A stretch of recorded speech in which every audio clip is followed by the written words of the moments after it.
আসসালামু আলাইকুম রহমতুল্লাহি আবরাকাত।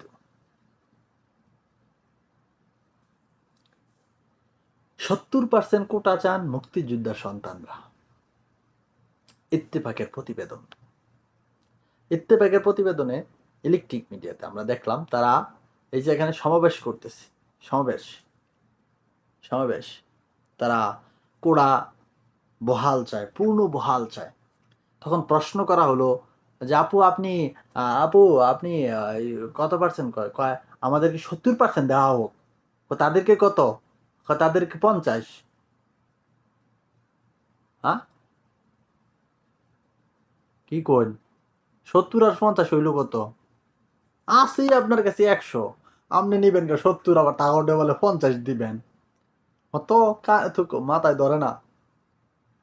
তো আসল কথা কি জানেন? এই যে মুক্তিযোদ্ধা সংগঠন যে একটা আছে, এরা যে বাড়া করে লোক আনছে, ভালো করে শিয়াইতে পারে নাই। তার প্রমাণ এই প্রতিবেদনে। বাড়া করে লোক আনলে যা হয় আর কি। এক ছেলেকে জিজ্ঞেস করা হয়েছে, সবার সামনে, হেরা মানে ব্যানার নিয়ে সবার সামনে দাঁড়িয়ে আছে। তো জিজ্ঞেস করছে যে ভাইয়া আপনি কিসের জন্য দাঁড়িয়েছেন, আপনি কি চান? তখন সে বলতেছে যে আমি জানি না, সবাই আন্দোলন করতেছে, আমি দাঁড়াইছি। যারা প্রকৃত মুক্তিযোদ্ধা তারা কখনোই এটা করতে চায় না।